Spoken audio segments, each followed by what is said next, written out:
ரிஷப ராசியில் பிறந்த பெண் தோற்றத்தில் மட்டுமல்ல, நினைப்பிலும் நடப்பிலும் ஆளுமை மிகுந்தவராக இருப்பார். எதற்குமே அழட்டிக் கொள்ள மாட்டார். வீட்டு வாசலில் அல்லது வரவேற்பு அறையில் பெரிய சத்தம், சச்சரவு, பிரச்சனை என எது நடந்தாலும் அமைதியாக அங்கு வந்து நின்று ஒரே ஒரு பார்வை மட்டும் பார்ப்பார். சட்டென்று அங்கு ஒரு அமைதி நிலவும். சூழ்நிலையை புரிந்து கொண்டு அவர்களுக்கு சில வார்த்தைகளில் தீர்வை சொல்லிவிட்டு உள்ளே சென்று விடுவார். சத்தம் தானாக அடங்கிவிடும். பிரச்சனையும் தீர்ந்துவிடும். அவருக்கு ஆரவாரம் பிடிக்காது. அமைதியாக நிதானமாக சிந்தித்து சரியாக திட்டமிட்டு எதையும் செய்ய வேண்டும் என்று விரும்புவார். மேச ராசிக்காரரைப் போல சற்றென்று கோபப்பட்டு ஆக்ரோசமாக எதுவும் பேச மாட்டார். பதறாத காரியம் சிதறாது என்பதில் நம்பிக்கை உள்ளவர். இவரின் தோற்றத்தை பொறுத்தவரை நடுத்தர உயரம்தான் இருக்கும். நடக்கும்போது அசையாமல் நடந்து வரும் அழகு. பார்வையிலோ உடல் அசைவிலோ எந்த உணர்ச்சியும் காட்டாத நிதானம். இவர் நடையில் வேகம் இருக்காது. நிதானமாக உடல் குலுங்காமல் நடப்பார். நேர்கொண்ட பார்வை உள்ளவர். காதுகள் சற்று விரைப்பாக இருக்கும். மூக்கு நுனி சற்று உயர்ந்தது மாதிரி தோன்றும். பல விஷயங்களை இவர் கண்ணால் கவனிக்காமல் மூக்கால் அறிகிறாரோ என்று தோன்றும். வாசனை நிபுணர். எந்த ஒரு செயலையும் ஆளையும் வாசனையை வைத்தே முன்கூட்டி ஊகித்து விடுவார். இவர் நடத்தை இவரை ஒரு ராணி போல உணரச் செய்யும். செயல்திறம் மிக்கவராக இருப்பார். நடந்ததை பற்றி கவலைப்படாமல் அடுத்து என்ன என்று ஆலோசிக்க தொடங்குவார். வெட்டியாக புலம்பிக் கொண்டு இருக்க மாட்டார். நடந்த செயலுக்கு அடுத்தவரை குற்றம் சொல்வதும் அவர்கள் மீது பழி போடுவதும் இவரிடம் இருக்காது. சரி, நடந்தது நடந்துவிட்டது, இனி ஆக வேண்டியது என்ன என்று பார்ப்போம் என்று ஆக்கப்பூர்வமாக சிந்திப்பார். குடும்பத்தில் பொறுப்பும் பாசமும் உள்ளவராக இருப்பார். வீட்டு பொறுப்பை சிறு வயதிலேயே ஏற்றுக்கொண்டு செம்மையாக செயல்படுவார். பெரிய குடும்பத்தில் வாழ்க்கைப்பட்டாலும் அதை சீரோடும் சிறப்போடும் முன்னுக்கு கொண்டு வருவார். மற்றவர்கள் தன் பேச்சை கேட்க வேண்டும் என்று எதிர்பார்ப்பார். தனக்கு முழு ஒத்துழைப்பு கொடுக்க வேண்டும் என்பதை வலியுறுத்துவார். இவருக்கு யாரும் நெகட்டிவாக பேசுவது பிடிக்காது. எதையும் ஆக்கப்பூர்வமாக சிந்திப்பார். அதன்படியே செயலாற்றுவார். இவர் உழைப்பையும் தன் அறிவையும் நம்புகிறவர் என்பதால் சகுனம், சென்டிமெண்ட்ஸ் எல்லாம் இவருக்கு கிடையாது. தமது குடும்ப நிறுவனம் நலிவடைகிறது என்றால், தனது குடும்ப நலம் தோய்வுறுகிறது என்றால் உடனே அதன் தலைமை பொறுப்பை தானே முன்வந்து ஏற்று அதனை சிறப்பாக நடத்தி முன்னேற்றுவார். இவருக்கு யாரையும் பழிவாங்கும் எண்ணமோ துரத்தி அடிக்கும் எண்ணமோ இருக்காது. மிகுந்த கருணை உள்ளவர். ஆனால் தானம் தர்மம் நிறைய செய்வார் என்று எதிர்பார்க்க முடியாது. செய்வார், அதுவும் ஒரு அளவுக்குத்தான் செய்வார். ஆனால் நல்ல பல ஆலோசனைகள் சொல்லி சிக்கனமாக வாழும் முறைகளையும் இவர் கற்றுக் கொடுப்பார். எதனையும் அளவோடு செலவழித்து அளவோடு அனுபவித்து வாழக்கூடியவர். இவருக்கு ஃபேன் காற்று கூட வேகமாக வந்தால் பிடிக்காது. மென்மையாக தென்றலை போல காற்று வீச வேண்டும். பல்லை கட்டும் குளிரோ வியர்த்து ஒழுகும் வெயிலோ இவருக்கு பிடிக்காது.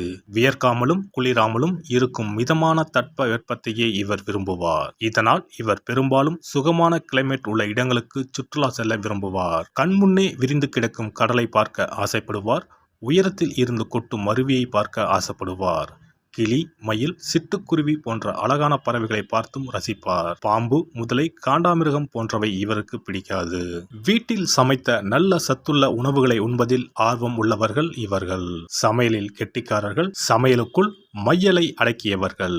யாரையும் தன் ருசியான சமையலால் வசியப்படுத்தி விடுவார்கள். தன் கணவனுக்கு அடுப்பாங்கரையே அரண்மனை என்ற எண்ணத்தை ஏற்படுத்தி விடுவார். அடிக்கடி வீட்டில் விருந்துகள் நடக்கும். ஊர் முக்கியஸ்தர்கள், தன் கணவரின் தொழில் பங்குதாரர்கள் என அனைவரையும் வீட்டுக்கு விருந்துக்கு அழைத்து தன் விருந்து உபச்சாரத்தில் மெய்மறக்க வைத்து விடுவார். ரிஷபராசி பெண்களின் கைப்பட்டால் பச்சை தண்ணீர் கூட பலரசமாய் இனிக்கும். விருந்துக்கு வந்தவர்களை வரவேற்று உபசரிப்பதில் இவருக்கு நிகர் இவரே. வந்தவர்கள் முன்பு கம்பீரமாகவும் கண்ணியமாகவும் கனிவாகவும் நடந்து கொள்வார். தன்னை யாரும் பொது இடத்தில் உதாசீனப்படுத்திவிடக் கூடாது என்பதில் கவனமாக இருப்பார். தனியாக அழைத்து குற்றங்குறைகளை கூறினால் ஏற்றுக்கொள்வார். ஆனால் பலர் முன்னிலையில் தன்னை குற்றப்படுத்தும் போது திருத்திக் கொள்கிறேன் என்று சொல்ல மாட்டார். அந்நேரம் எரிமலையாக சீறிவிடுவார். இவருக்கு கோபம் வராது. வந்தால் வீட்டில் பிரளயம்தான் நடக்கும். இவர் சாப்பிடும்போது நிதானமாக சாப்பிடுவார். நின்று கொண்டே சாப்பிடுவது, நேரமாகிவிட்டது என்று மடமடவென்று அள்ளி விழுங்குவது இவருக்கு பிடிக்காது. நேரமில்லை என்றால் போகும் வழியில் ரயிலிலோ பேருந்திலோ சாப்பிடுவார். ஆனால் அறக்க பறக்க சாப்பிட மாட்டார். இருப்பதை சாப்பிடுவோம் என்று மிச்ச மீதியை சாப்பிட மாட்டார். எல்லோரும் சாப்பிட்டு முடித்ததும் இவர் 2 தோசையை சுட்டு வைத்துக்கொண்டு அதற்கு தனியாக ஒரு சுவையான சட்டினி அரைத்து வைத்துக்கொண்டு நிதானமாக சாப்பிடுவார். உணவுப் பொருட்களை வீணாக்க மாட்டார். இருவர் என்றாலும் 20 பேர் என்றாலும் இவரால் அளவாக சமைத்து அழகாக பரிமாற முடியும். ரிஷபராசி பெண்கள் பெரும்பாலும் அதிக அளவில் படிக்கவோ பட்டம் பெறவோ விரும்ப மாட்டார்கள். அவருக்கு அது தேவையும் இல்லை. சிலர் படிப்பார்கள், ஆனால் பட்டப்படிப்பு இல்லாமலேயே இவரால் ஒரு தொழிலை சிறப்பாக நடத்த இயலும். நடைமுறை யதார்த்தத்தை நன்கு தெரிந்து கொண்டு அதற்கேற்ப குடும்பம் நடத்துவார். தம் தொழிலையும் நடத்துவார். அதையும் சிறப்பாகவே நடத்துவார். எந்த தொழிலை இவர் செய்தாலும் அது நல்ல லாபத்துடன் தான் நடக்கும். அந்த அளவுக்கு சிறப்பாக செய்வார். எனவே அனுபவ கல்வி, இயற்கை ஞானம் போன்றவையே போதும். பட்டப்படிப்பு தேவைப்படாது. அப்படியே படித்தாலும் இவர் படித்தது ஒன்றாக இருக்கும், பார்க்கும் தொழில் வேறொன்றாக இருக்கும். இவர் எந்த நேரத்திலும் தடுமாற மாட்டார், ஸ்டடியாக இருப்பார். இவர் மனதில் சஞ்சலமோ சங்கடமோ இருக்காது. மனதில் தெளிவும் செயலில் உறுதியும் காணப்படும். சிக்கலான சூழ்நிலைகளில் வீட்டில் இருந்தபடியோ வெளியில் சென்றோ வருமானம் ஈட்டி வீட்டினருக்கு கொடுத்து உதவி குடும்ப சிக்கலில் இருந்து மீட்டு வருவார். ரிஷபராசி பெண்கள் தாயாக அல்லது குடும்ப தலைவியாக இருக்கும்போது மிகுந்த கண்டிப்புடன் இருப்பார். இவருக்கு வீட்டில் இருக்கும் பெரியவர் முதல் குழந்தைகள் வரை பயப்படுவார்கள். அனைத்தும் சுத்தமாக இருக்க வேண்டும். எடுத்த பொருளை திரும்பவும் எடுத்த இடத்தில் வைக்க வேண்டும். அந்தந்த நேரத்தில் அந்தந்த வேலையை முடித்துவிட வேண்டும். வேலைகளை பெண்டிங் வைக்கக்கூடாது. எது செய்தாலும் அதை முறையாக ஒழுங்காக செய்ய வேண்டும். இவருக்கு சாமியறையில் இருக்கும் சுத்தமும் நறுமணமும் குளியல் அறையிலும் இருக்க வேண்டும்.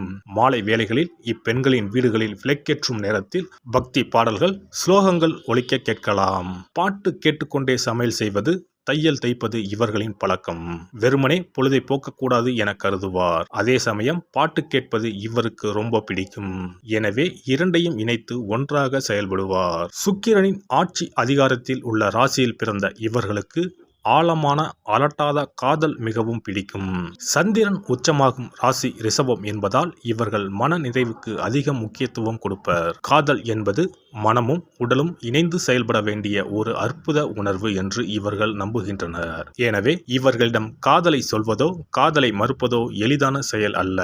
ஆற அமர யோசித்து பல மாதங்கள் பல வருடங்கள் கழித்து கூட இவர் தன் காதலை வெளிப்படுத்தி உறுதி செய்யலாம். அதுவரை பொறுத்திருக்கும் ஆண்கள் அதிர்ஷ்டசாலிகள். காதலில் இவர் மிகுந்த நேர்மையை எதிர்பார்ப்பார். மொத்தத்தில் நிதானம், நேர்மை, நிச்சயம் என்பது ரிஷப ராசி பெண்களின் லட்சியம். எல்லாம் வல்ல இறையருளால் நீங்களும் உங்கள் அன்பு குடும்பமும் உடல் நலம், நீலாயுள், நிறை செல்வம், உயர் புகழ், மெய்ஞானம் ஓங்கி வாழ்க வளமுடன். இந்த வீடியோ பதிவு உங்களுக்கு பிடித்திருந்தால் லைக் பண்ணுங்க, கமெண்ட் பண்ணுங்க, ஷேர் பண்ணுங்க. மறக்காம சப்ஸ்கிரைப் பண்ணுங்க. பக்கத்துல இருக்கிற பெல் பட்டனை கிளிக் பண்ணுங்க. நன்றி, வணக்கம். ஓம் நமச்சிவாய. சிவாய நம.